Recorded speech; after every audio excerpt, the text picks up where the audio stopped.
One of the really positive things about the school system in Shrewsbury is that we have an ethic of continuous improvement. So we have been immersed in strategic planning for some time.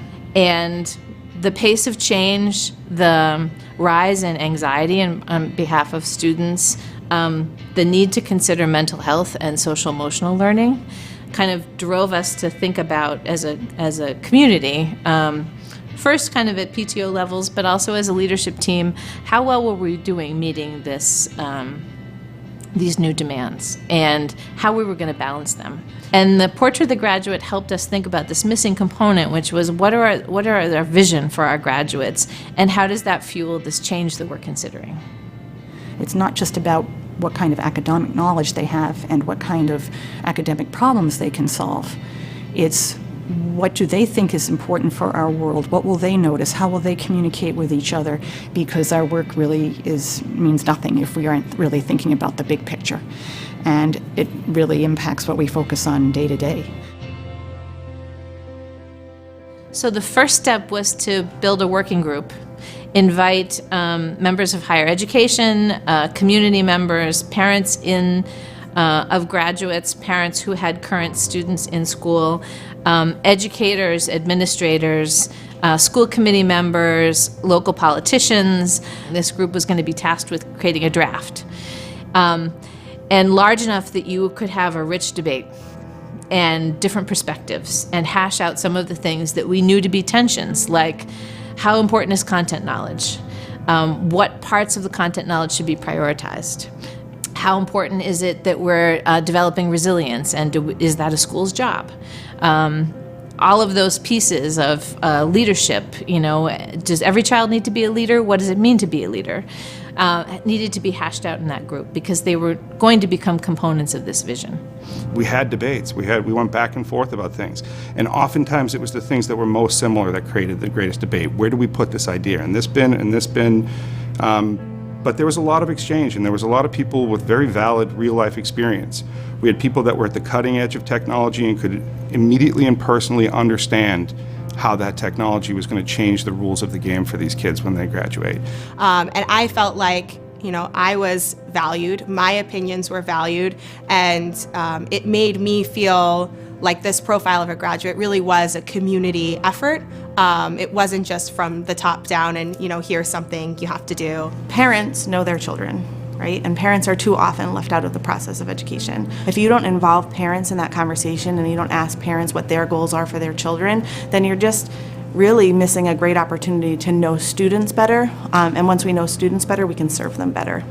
So, many times I've been part of these strategic planning types of discussions, and they start with an answer, and essentially the process is a way of getting buy-in to an answer that's already known. What I thought was unique about the way the Shrewsbury school system did it was they started with the question, and they really invited a very broad and open dialogue into what potential answers might be.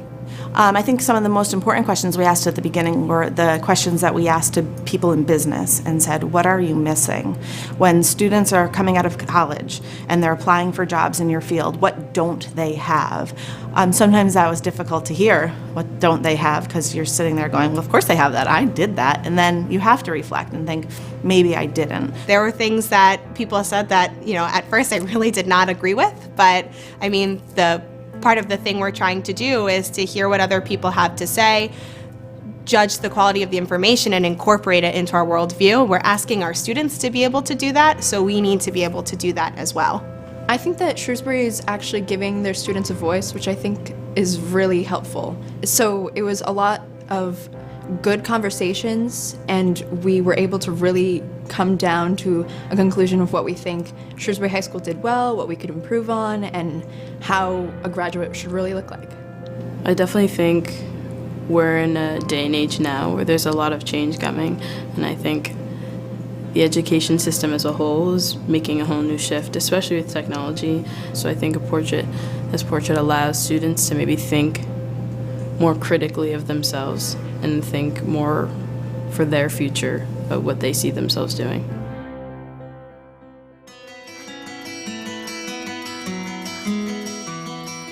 there were so many steps in the process before it was finally boiled down into those 6 specific characteristics.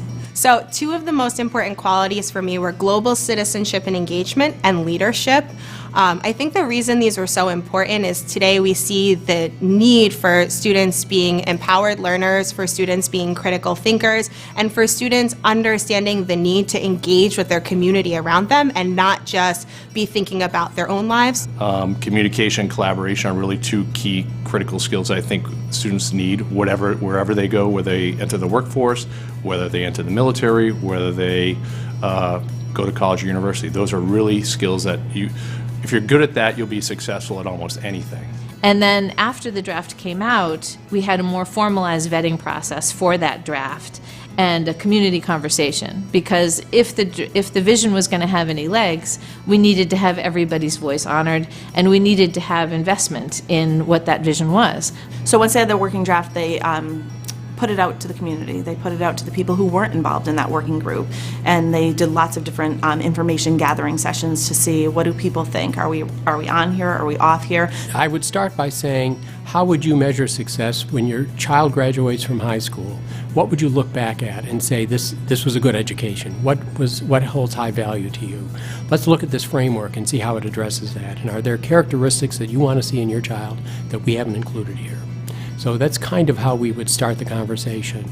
I mean, I think we feel really proud that we've achieved this final draft, and the school committee has signed off on this final draft, but I think we still have to live it. And I think sometimes people feel like when you get the document, you're done, and we're not done. It would be easy to say, oh, we've got the portrait of graduate, here's what, put it in the binder, get it in the school committee notebook, and it's done. We have to really think about, where is that gap between where we are now and where we want to be? How do we invest kids in giving us feedback about that gap? And how do we train teachers and continue the conversation we're having about what innovative school is like so that we can get closer to that vision? I think the next steps are to really roll it out to all the teachers and make sure they're really clear about it and what it means and its value. I think the people who should be doing that are not the administrators, but other teachers, the people who are involved, the students, the parents, showing them, look at the stuff you're already doing in your classroom. Now let's work around a common language to articulate how this is preparing our students for the world beyond high school. If I had to give one piece of advice to other school districts who are trying to embark on this, I would say, be prepared to challenge some of the things that we think you know, and don't start with an answer. The process, in many ways, is as important as the ultimate answer itself. My hopes and dreams for it would be, as a community member, someone who lives in Shrewsbury and someone who's had daughters come up through the school system, is that it would become a living document for the whole community, not just something that comes out of Shrewsbury Public Schools, but something that is really, this is the Shrewsbury community's hopes and dreams for their young people. This is what we want, and we're all working towards that.